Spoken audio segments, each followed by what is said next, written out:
So it's one of those things that from 1962, it got into my heart and it stayed there. This year marked a significant milestone for this Clare County firefighter. Lieutenant Jerry Bridges is celebrating his 60th year as a firefighter. His impressive career has spanned several departments across the state. 9 and 10's David Lyden found out what makes his 6 decades of service so extraordinary.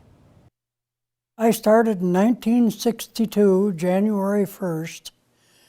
I got started there because I was working primarily for a funeral home.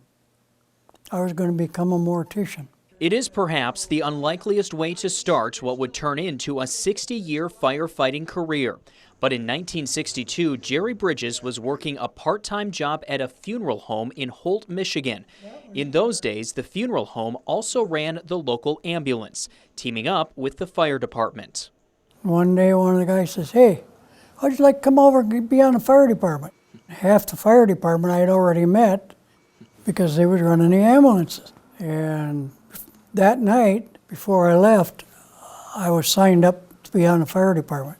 Little did I know where it would lead. It would lead Jerry to 8 years with the Holt Fire Department before moving to the City of Wyoming Fire Department in 1970. Then it was off to the City of Kentwood in 1989 before being hired as chief in South Haven in 93.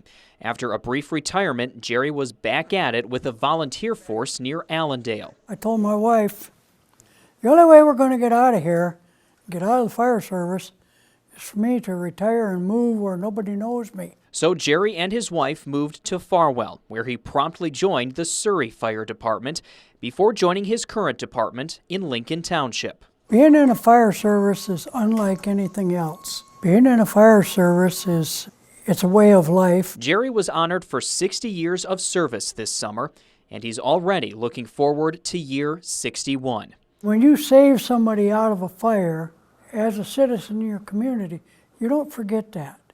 They don't forget it. Being a firefighter in your community matters. In Clare County, David Lyden, 9 and 10 News.